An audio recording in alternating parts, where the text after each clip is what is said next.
essence of religion is the relationship of man to man.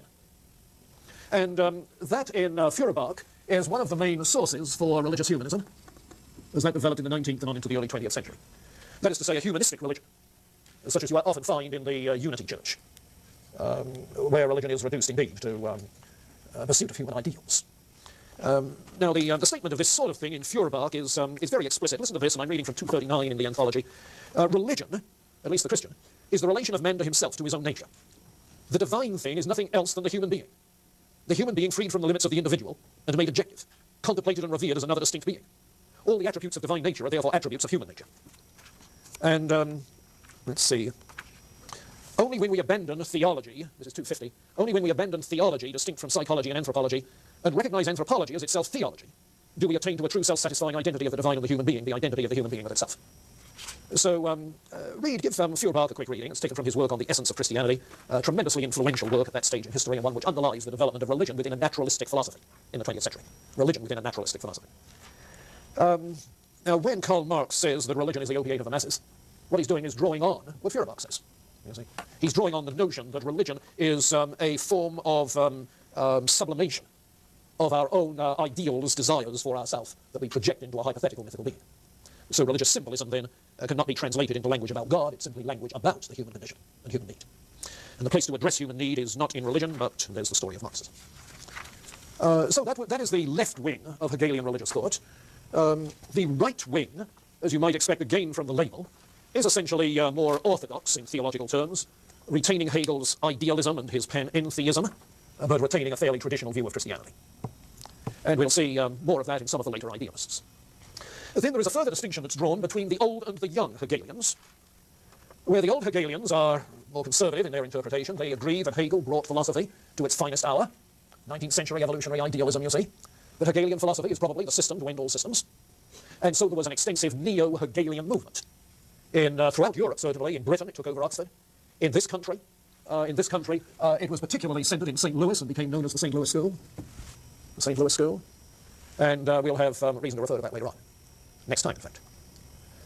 That is against the young Hegelians who wanted to leave to Hegel the theoretical, philosophical conceptualization, the system building, the theoretical work, and turn to the kind of action that is implicit within Hegel's thinking. That is to say, they wanted to turn more to praxis, to use the term that's current nowadays, to turn to the praxis implicit in Hegelian thinking, where the aim is not to contemplate the world, but to change it.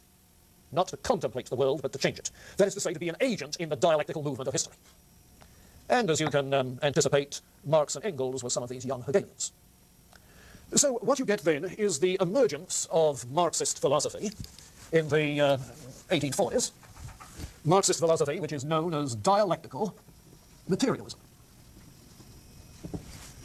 You see, the materialism comes from Feuerbach, who, to use his favorite phrase, turned Hegel on his head. Turned Hegel on his head, Feuerbach did. How? By saying that our God consciousness is not God's God consciousness, but our own self-consciousness. Okay. So what you get is Feuerbach's materialism and Hegel's logic, Hegel's dialectic. Okay. So you've got a dialectical materialism that is also known as, and this is an important emphasis, as historical materialism. And notice carefully what that means. It does not mean materialism as it was throughout history. The Marxist is not thinking of going back to an earlier philosophy at an earlier stage in history. No. Historical materialism is a materialist interpretation of history. A materialist interpretation of history. You see, history is the sphere of praxis, of action. And so you want a materialist interpretation of history so that you can tap into the action of history, the praxis.